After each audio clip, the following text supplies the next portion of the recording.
Hello, bachcho. Let's read the extract. The extract says that you spoke finely then, and I shall be indebted to you to my dying day. But strictly speaking, it was your cook Olga who saved me. आपने बहुत अच्छे से बात की और मैं इस चीज को लेकर अपने अंतिम दिन तक आपका कर्जदार रहूंगा।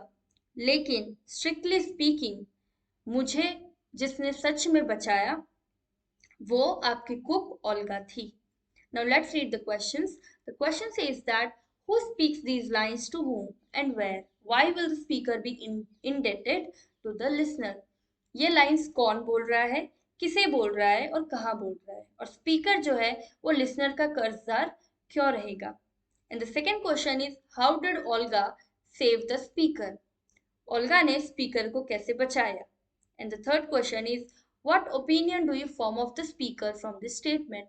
इस स्टेटमेंट से आप स्पीकर के बारे में क्या ओपिनियन फॉर्म करते हैं, कैसी राय आप बनाते हैं?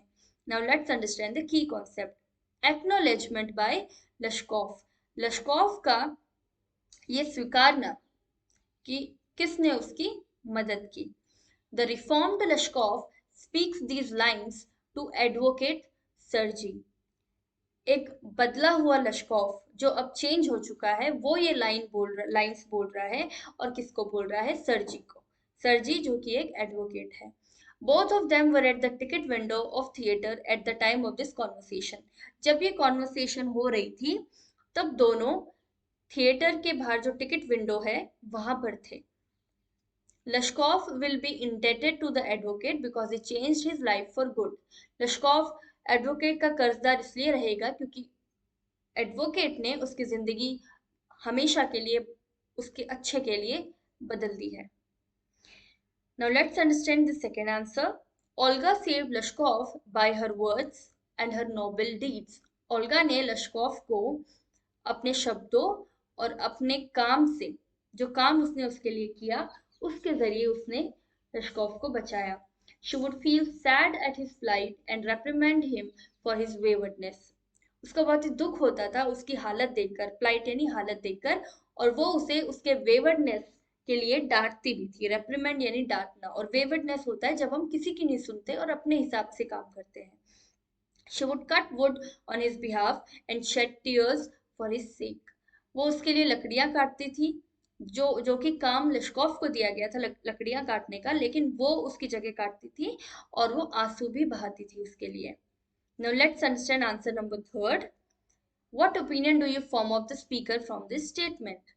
Leshkov had become a sensitive, humble, and grateful soul to acknowledge the good deeds of the advocate.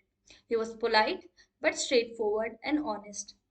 लश्कोव जो है वो अब बहुत ही सेंसिटिव, संवेदनशील, हम्बल, ग्रेटफुल, पोलाइट, वो बहुत ही पोलाइट हो गया है, हम्बल हो गया है, और ग्रेटफुल यानी कि वो, उसे अब समझ आता है कि जिन लोगों ने मेरी मदद की उनको मुझे एक्नोलेज करना चाहिए, यानी कि स्वीकार करना चाहिए कि हाँ इन्होंने मेरी मदद की।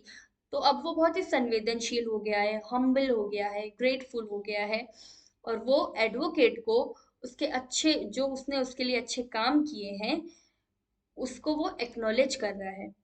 वो पोलाइट भी है लेकिन साथ ही साथ बहुत ही स्ट्रेट फॉरवर्ड और ऑनेस्ट है, वो सच्चा है और मुंह पे बोलने वाला है। इसीलिए उसने एडवोकेट को कहा कि आपने मेरे लिए अच्छा किया है उसके लिए मैं कर्जदार हूँ, लेकिन असल में मुझे जिसने सच में बचाया है वो ओल्गा है। तो उसने ये बात बहुत ही स्ट्रेट फॉरवर्ड तरीके से एडवोकेट को कह दी। Okay, so hope you understood the answer well. Best of luck, thank you so much.